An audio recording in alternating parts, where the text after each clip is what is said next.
Hello guys, welcome back again sa ating YouTube channel, no, The Action Man. Una sa lahat, may gilab shoutout po sa lahat ng mga kakampeng at sa mga hindi man mga kakampeng. Kung interesado ka sa bidyong ito, patapusin mo na hanggang dulo at huwag nyo lang kalimutan na i-like at i-share ang ating video para malaman naman ng iilan sa ating mga kababayan na nagtutulog-tulugan sa katotohanan. So muli naman nagbabalik ang nag-iisa nyong host na si The Action Man para magbigay ng komentaryo at reaction sa mga mainit ng issue ng bayan. So ito ho mga ka-action, mga kakamping, no, may gusto lang po ako na i-share sa inyo. Malungkot man at masigit man ito na sabihin natin sa iilan sa atin mga opisyal. Pero kailangan natin magboses at gawin ito na mag-ingay para malaman ang kanilang pagkukulang at pagkakamali sa kanilang mga pwesto na ginagampanan o sinumpaang tungkulin. So alam po natin, may dalawang klaseng opisyal mayroon tayo sa gobyernong ito. May tapat sa kanilang tungkulin at pinapairal ang kanilang sinumpaang tungkulin pero minamasama ng ayaw sa kanila. Mayroon din tayong opisyal na ang kanilang loyalty ay hindi sa taong bayan kung hindi para sa kanilang kaibigan, lalong-lalo na kung kailangan sila sa oras ng kagipitan. Okay? Isa na po dito si Senador Robin Padilla, Amy Marcos. Diyan po sila, may pagkukulang po sila sa kanilang sinumpaang tungkulin, di ba? Okay.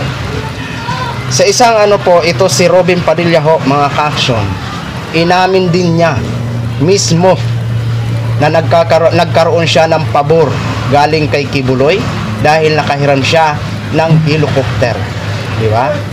Kaya naiintindihan na po natin kung bakit ganito na lang si Robin mag-support kay Kibuloy.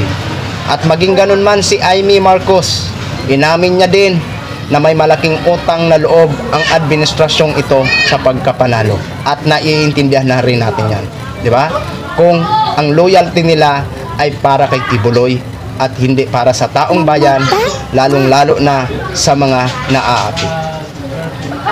Di ba? Malungkot po, pero kailangan natin magboses nang sa ganun malaman ho nila mga ka-action. Dito kasi mga ka-action, may isang pahayag si DJ Chacha na kung saan tila tinunaw na yelo ang tatamaan nito. At isa na dito si Robin Padilla at si Amy Marcos. Basahin po natin ang naging post o pahayag ni DJ Chacha. Ayan. Okay, basahin ko po, mag-a-attach po sa screen.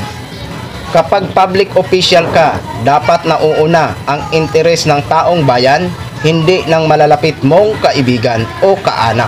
Kung bias ka sa close friends mo, wala kang karapatan maging public official. Totoo po yun mga ka-action. Kung ganun lang naman ang iyong magiging sistema o procedure, kapag ikaw pala ay makaupo, wala ka talagang karapatan para maging public official. Tumakbo ka dahil gusto mong makapaglingkod sa bayan. Pero kung ganitong klaseng official mayroon tayo na si Robin Padilla at Amy Marcos, wala silang karapatan na maging public official, di ba? Kasi ang loyalty nila ay kay Kibuloy, hindi sa mga biktima. Hindi nga man lang nila pinakinggan ang panig ng mga biktima.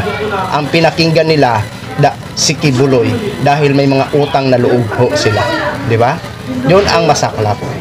At sana ito si Robin Padilla, dahil matunog na matunog ho mga ka-action sa social media na isinusigaw ng taong bayan na i-impeach ito si Robin Padilla. Pero sa tingin ba natin, matatahimik na ba ang Senado kapag mawala na sa pwesto ito si Robin Padilla? Hindi pa rin, pero at least mabawasan, di ba? Masakit man ito sabihin sa inyo, sa mga tinamaan nito, pero kailangan na mag-ingay kami para malaman nyo ang inyong pagkakamali. Hindi malang kayo naging patas, di ba? Mas pinakinggan nyo ang pinagkautangan nyo ng loob, di ba? Okay lang sana kung si Kibuloy ang pinagtatanggol nyo, kung siya ang nagpapasweldo sa inyo, di ba? Walang masama na magkipagkaibigan kay Kibuloy at ipagtanggol siya. Pero kailangan ho sana, bilang kayo ay pinapasweldo ng taong bayan, maging patas kayo. Huwag kayong maging bias. Dapat pinakinggan nyo ang side by side, no? 'Di ba mga ka-action? Oh. Sa nangyayari ngayon, ilang days na lang, wala pa ring balita kung nakakumpleto na ito si Robin Padilla ng kanyang kinakalap na pirma na kung saan pampaatras ito sa contempt order labang kay Kibuloy ho, mga ka-action. Diba?